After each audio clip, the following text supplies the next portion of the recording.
Hello students, আজ আমি তোমাদের ত্রিকোণমিতি শেখাব। অধ্যায়ের নাম হচ্ছে ত্রিকোণমিতিক কোণানুপাত। এটা ক্লাস 10-এর।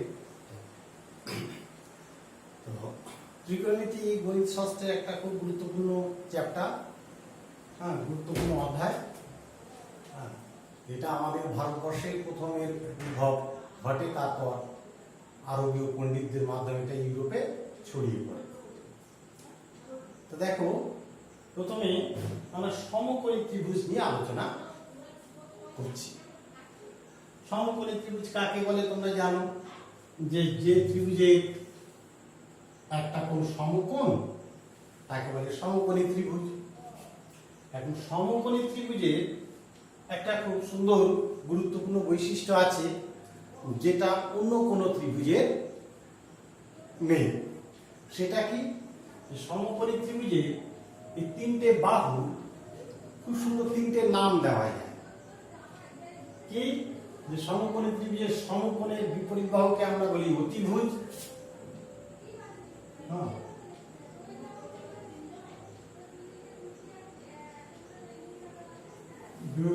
অতিভুজ,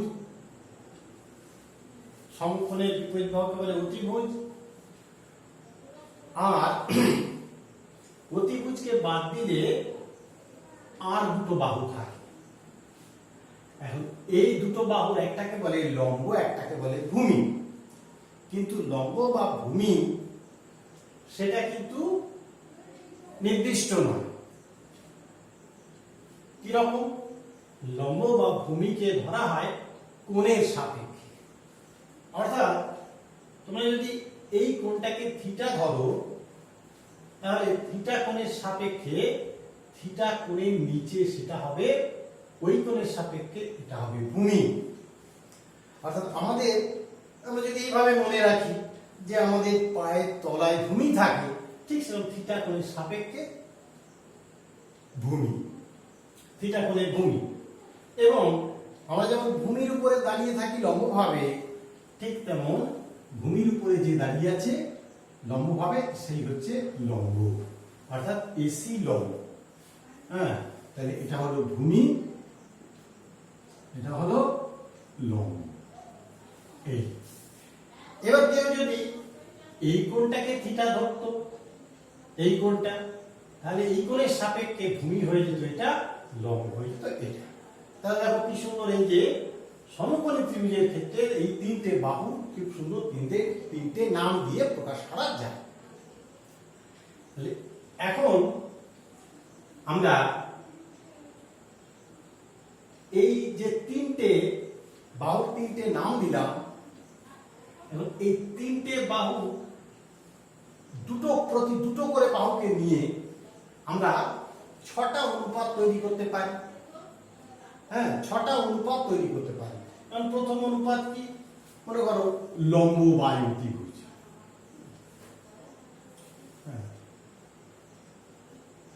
লম্ব বাই অতিভুজ,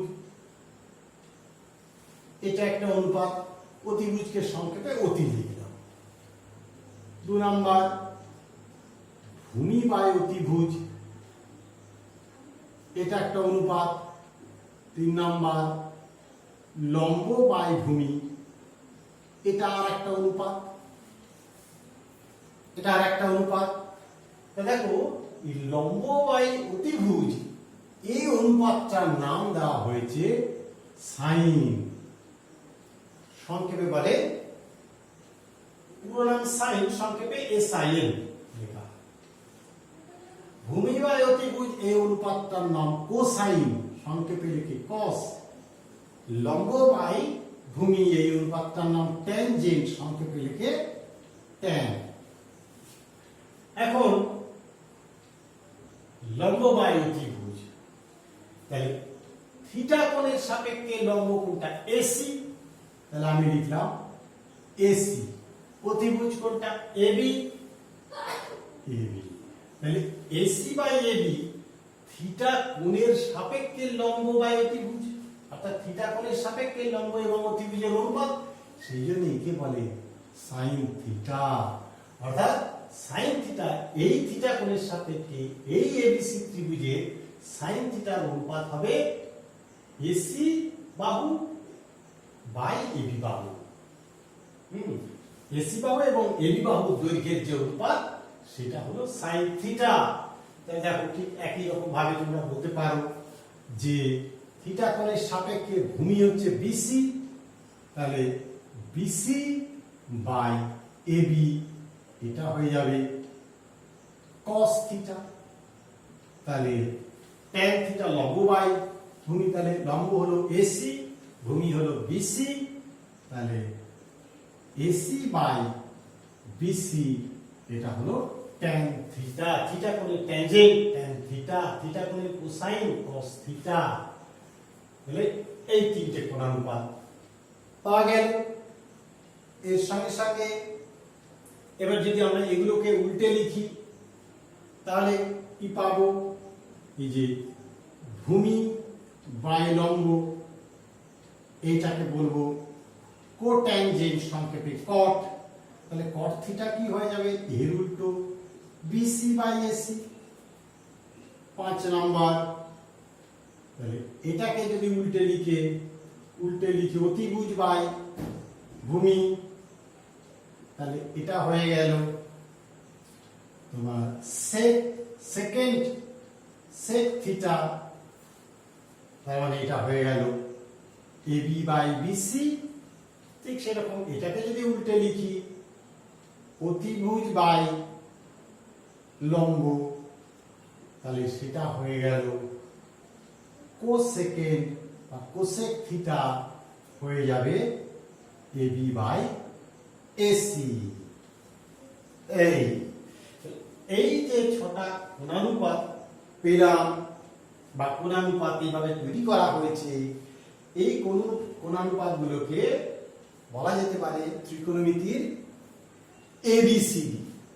অর্থাৎ আমরা যেমন অ্যালফাবেট না শিখলে ভাষা করতে পারি না, সেরকম এগুলো না শিখলে আমরা ত্রিকোণমিতি কিছুই শিখতে পারবো না। ত্রিকোণমিতির এবিসি বলা যেতে পারে এগুলো। এই 6টা অনুপাত তোমাদের জানতে হবে, খুব সহজ। সাইন কোসাইন বা কস, ট্যানজেন্ট বা tan, sine cos tan, cot sec cosec, sine cos tan cos sec, sine cos tan cot sec cosec. এই 6টা অনুপাত, এই 6টা কোণানুপাত সবার আগে জানতে হবে। এরা কোণানুপাত, এরা কেউ কোণ নয়, কোণানুপাত, কোণের সাপেক্ষে অনুপাত, সেজন্য বলে কোণানুপাত। এবার এখান থেকে আমরা কি লিখলাম সাইনের উল্টো কোসেক। সেই জন্য আমরা বলতে পারি যে কোসেক থিটা মানে 1 বাই সাইন থিটা, বা সাইন থিটা মানে 1 বাই কোসেক থিটা, এবং sine theta into cosec theta মানে 1। তাহলে আমরা এখান থেকে লিখতে পারি সেক থিটা মানে 1 বাই কস থিটা। ঠিক সেরকম লিখতে পারি যে কট থিটা মানে 1 বাই ট্যান থিটা, কারণ কোসেকের উল্টো সাইন, সেকের উল্টো কস, কটের উল্টো ট্যান, এই জন্য উল্টোগুলোকে এগুলো খুব ভালো করে মনে রাখতে হবে। কোথাও যদি থাকে মনে করো কোন অঙ্ক করতে গিয়ে তুমি দেখলে 2 বাই সেক থিটা আছে, তাহলে এখানে তুমি লিখতে পারো 2, ভাবতে পারো জন্য 2 ইনটু 1 বাই সেক থিটা, মানে এটা হয়ে গেল 2 কস থিটা। এইভাবে কোনো জিনিসকে পাল্টে লেখা, এটা থাকলে এটা এইভাবে লেখা যায়, এগুলো ত্রিকোণমিতিতে খুবই প্রয়োজনীয় জিনিস। হ্যাঁ, ভালো করে এটা মনে রাখতে হবে, খুব গুরুত্বপূর্ণ জিনিস। যে যদি কোথাও যে এই দাগের নিচে যদি সেক থিটা থাকে, উপরে উঠে গেলে সেটা দাগের উপরে উঠে গেলে কস থিটা হয়ে গেল। এই ধরনের পরে আরো অঙ্ক করতে করতে এগুলো তোমরা খুব ভালোভাবে শিখতে পারবে। তো এবার এগুলো মুছে ফেলে আর কয়েকটা সূত্র আছে সেগুলো বলছি।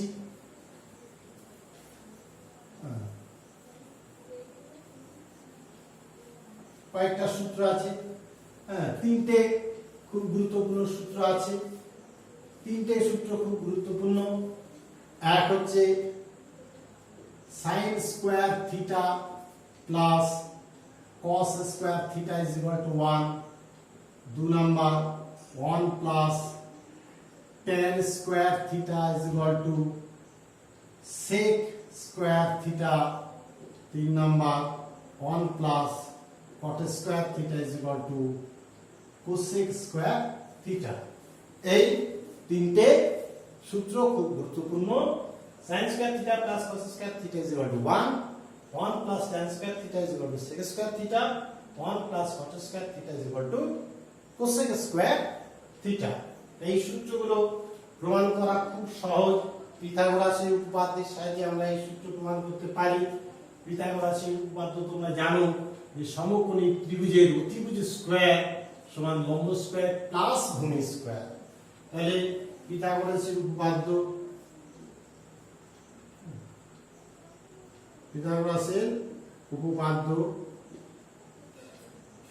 থেকে আমরা পাচ্ছি যে এখানে AC square plus BC square is equal to AB square. তাহলে উভয় পক্ষকে আমি AB স্কয়ার দিয়ে ভাগ করে দিলাম। AC square by AB square plus BC square by AB square is equal to AB square by AB square. উভয় পক্ষকে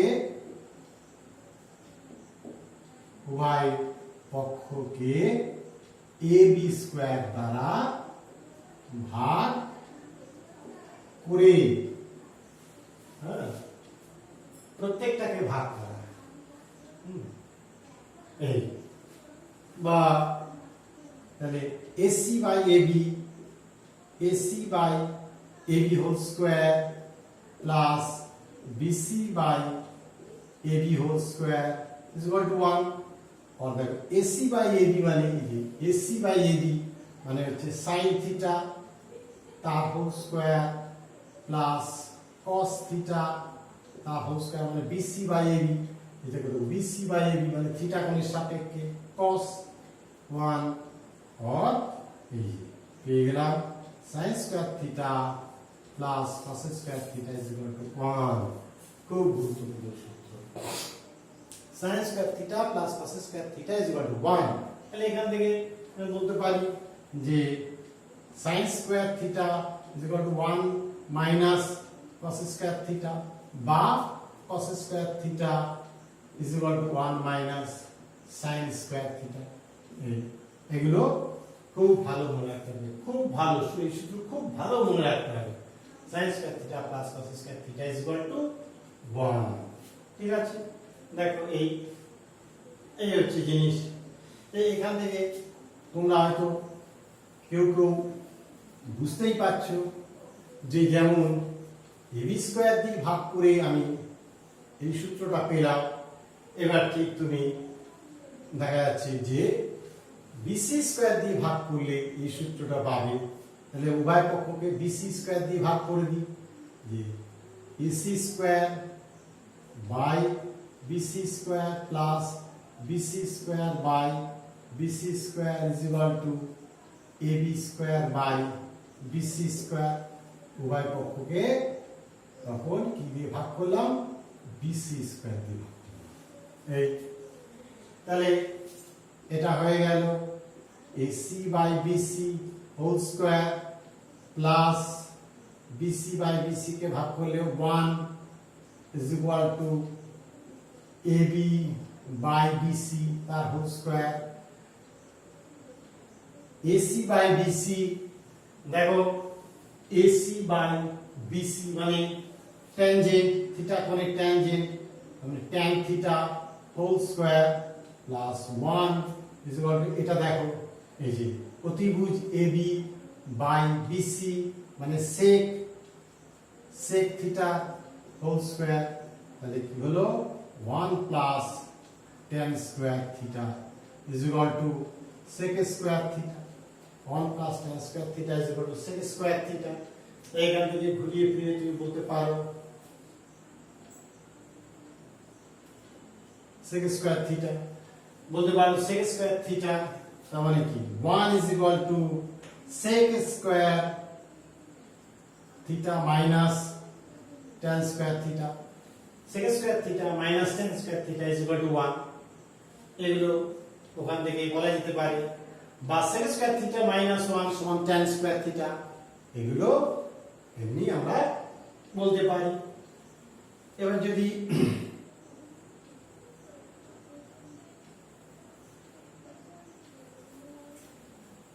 যদি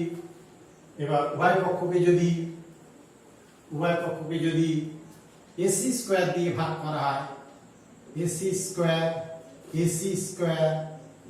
স্কয়ার, তাহলে এটা হয়ে গেল 1 প্লাস bc বাই ac তার whole square is equal to ab by ac তার whole square, তাহলে 1 প্লাস এটা হয়ে গেল bc বাই ac মানে cot থিটা হোল স্কয়ার, এটা হয়ে গেল cosec থিটা হোল স্কয়ার। দেখো মিলিয়ে দেখো তাই হচ্ছে, তাহলে 1 plus cot square theta is equal two cosec square theta. এই এখানে cosec square theta minus 1 is equal two cot square theta, বা cosec square theta minus cot square theta is equal to 1। তাহলে এভাবে তোমরা এগুলো করতে পারো। এখানে উভয় পক্ষকে ভাগ করেছি ac স্কয়ার দিয়ে। হ্যাঁ ঠিক আছে, এভাবে আমরা এই তিনটে সূত্র পেলাম। এরপর আর ছোট একটা জিনিস আছে, সেটা হচ্ছে sin থিটা কে cos থিটা দিয়ে ভাগ করলে হবে tan থিটা, কারণ sin থিটা মানে হচ্ছে লম্ব বাই অতিভুজ, cos থিটা মানে হচ্ছে ভূমি বাই অতিভুজ। তাহলে অতিভুজ কেটে গেলে লম্ব বাই ভূমি মানে আমরা কি জানি tan থিটা। তাহলে sin theta by cos theta মানে tan থিটা। তাহলে তোমরা বুঝতেই পারছো tan এর উল্টো cot, তাহলে cos theta by sin theta মানে হয়ে গেল cot থিটা। এই কয়েকটা জিনিস অত্যন্ত গুরুত্বপূর্ণ, মানে ত্রিকোণমিতিক কোণ অনুপাতের এই অধ্যায়টা শিখবার জন্য। আর ক্লাস 10 এর ছাত্রছাত্রীদের আমি এই কথা বলি যে এই অধ্যায়টা যদি কেউ ভালোভাবে রপ্ত করতে পারে, তাহলে ত্রিকোণমিতি তাদের কাছে খুব সহজ হয়ে যায়, খুব মজাদার হয়ে যায়। কারণ এই অধ্যায়টা সবাইকে আমি বলবো খুব ভালো করে শিখতে। সেই জন্য এটা দিয়ে আমি শুরু করলাম।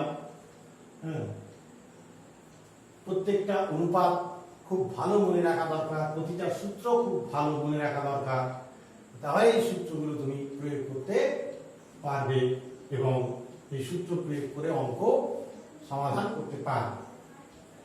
ঠিক আছে, বুঝে ফেলি। এবার দু একটা জিনিস এখান থেকে বলা যায় যে sin square theta plus cos square theta is equal to 1। এখান থেকে বোঝা যায় যে sin থিটার মান কখনো 1 এর বেশি হতে পারে না, cos থিটার মান কখনো 1 এর বেশি হতে পারে না। কারণ লম্ব কখনো অতিভুজের থেকে বড় হতে পারে না, ভূমি কখনো অতিভুজের থেকে বড় হতে পারে না। সেজন্য লম্ব বাই ভূমি এই ভগ্নাংশের মান 1 বা 1 এর থেকে ছোট।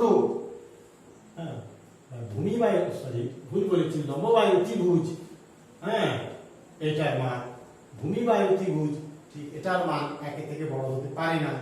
কিন্তু লম্ব বাই ভূমির মান 1 এর বড় বা ছোট হতে পারে। সেই জন্য tan থিটা ও cot থিটার মান 1 এর চাইতে বড় হতে পারে, ছোট হতে পারে, কিন্তু sin থিটা cos থিটার মান সর্বদা 1 বা 1 এর থেকে ছোট হবে। ঠিক সেরকম sec থিটা cosec থিটার মান 1 বা 1 এর থেকে বড় হবে। এইগুলো খুব সহজে বুঝতে পারা যায় এগুলো মনেও রাখতে হয়। ছোট প্রশ্ন এখান থেকে ছোট ছোট প্রশ্ন অনেক সময় অবজেক্টিভ টাইপের প্রশ্ন এই সমস্ত জিনিস থেকে পরীক্ষায় আসে। এবার মুছে দিই। এবার একটা খুব গুরুত্বপূর্ণ জিনিস শেখা, সেটা হচ্ছে যে কোন একটা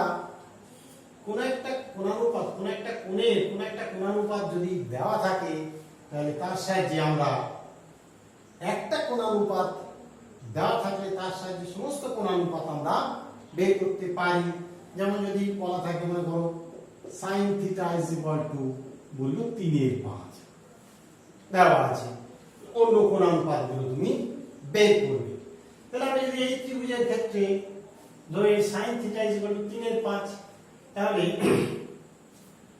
আমি ধরি লম্ব এটা সমান সমান 3k, অতিভুজ এটা সমান সমান আমি ধরলাম 5k। তাহলে পিথাগোরাস সূত্র থেকে তোমরা ভূমি বের করতে পারো, কারণ পিথাগোরাসের সূত্র দিয়ে যে কোনো দুটো বাহুর মাপ বলা থাকলে অন্য বাহুর মাপটা বের করা যায় খুব সহজে। তাহলে ভূমি স্কয়ার, পিথাগোরাসের সূত্র অনুযায়ী ভূমি স্কয়ার মানে এখানে হচ্ছে BC square is equal to 5k whole square minus 3k whole square সমান সমান 25k square minus 9k square সমান সমান 16k square। আদায় BC মানে হলো 4k, পজিটিভ মান নেওয়া হলো এখানে, প্লাস মাইনাস, এটা প্লাস মাইনাস হয় ঠিকই। প্রাথমিকভাবে আমরা একটা পজিটিভ মান নিয়ে করি। তাহলে তুমি পজিটিভ মান যদি তুমি 4k নাও, 4k নাও পজিটিভ মান, তাহলে কি হবে? তাহলে তুমি দেখো যেহেতু এটা ভূমি 4k পেয়ে গেলে তাহলে তুমি প্রত্যেকটা কোণানুপাত পাচ্ছ। অর্থাৎ আমি মুছে দিলাম, দিয়ে এখান থেকে লিখতে পারি তাহলে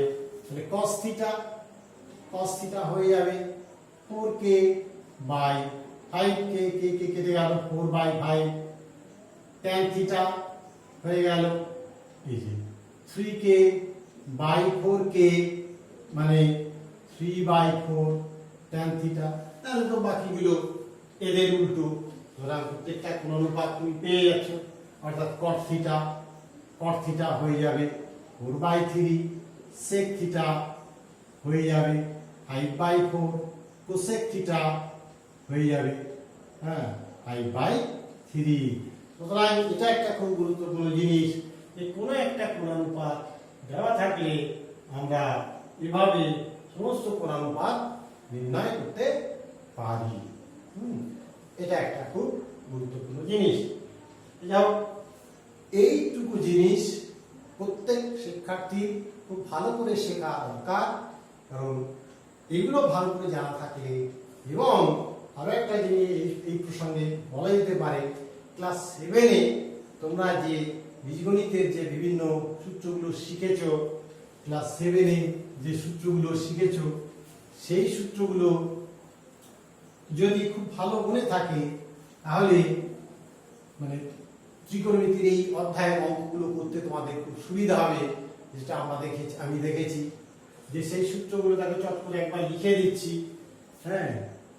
এই সূত্রগুলো a plus b whole square class 7 এর সূত্র, এগুলো is equal to a square plus 2ab plus b square, a minus b whole square সমান a square minus 2ab plus b square. 3 number a square plus b square সমান a plus b whole square minus 2ab সমান সমান a minus b whole square plus 2ab। 4 number a plus b whole square is equal to a minus b whole square plus 4ab বা a minus b whole square সমান a plus b whole square minus 4ab। আর আছে 5 number 4ab সমান সমান a plus b whole square minus a minus b whole square।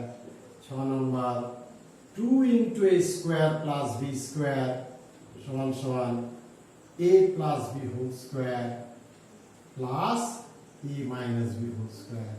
আমি অঙ্ক করাতে গিয়ে এগুলো লক্ষ্য করেছি যে এই 6টা সূত্র যদি বীজগণিতের এই 6টা ক্লাস 7 এর সূত্র আরো একটা আছে, এই সূত্রগুলো যদি কারো ভালো মনে থাকে এটা এটা সেগুলো এটা বেশ কাজে লাগে। এই সূত্রগুলো যদি ছাত্রছাত্রীদের মনে থাকে তাহলে তারা এই অধ্যায়ের অঙ্কগুলো বেশ সহজে করতে পারে। অঙ্কের মধ্যে এই সূত্রগুলোর প্রয়োগ খুব বেশি হয়। হ্যাঁ, ক্লাস 8 এর অর্থাৎ কিউবের সূত্রগুলোর প্রয়োগ খুব বেশি হয় না। ক্লাস 10 এর অঙ্কগুলো করতে, ক্লাস 10 এর যে অঙ্কগুলো আছে ক্লাস 10 এর বইয়ে খুব বেশি দরকার হয় না, এই সূত্রগুলো খুব বেশি দরকার হয়। সুতরাং এগুলো যদি তোমরা ভালো করে একবার চালিয়ে নাও তাহলে এই অধ্যায়ের অঙ্কগুলো করতে পারবে। বীজগণিতের এই সূত্রগুলো এবং ত্রিকোণমিতির যে সূত্রগুলো আমি শেখালাম সেগুলো ভালো করে শিখলে তোমরা এই অধ্যায়ের অঙ্কগুলো খুব ভালো করতে পারবে। আজকে এই পর্যন্ত আমি আমার আলোচনা শেষ করলাম। যদি ভিডিওটি তোমাদের ভালো লাগে তাহলে তোমরা ভিডিওটি লাইক করবে এবং শেয়ার করবে এবং এই চ্যানেলটা সাবস্ক্রাইব করবে। তাহলে পরবর্তী যে সমস্ত ভিডিও আমি পরপর সমস্ত গণিতের বিষয়গুলো যতটা পারবো আলোচনা করব, তাহলে সেই সমস্ত ভিডিওগুলো আপনাদেরকে তোমাদের চ্যানেলে চলে যাবে, তোমাদের মোবাইলে চলে যাবে এবং তোমরা সেগুলো সব দেখতে পাবে। Thank you.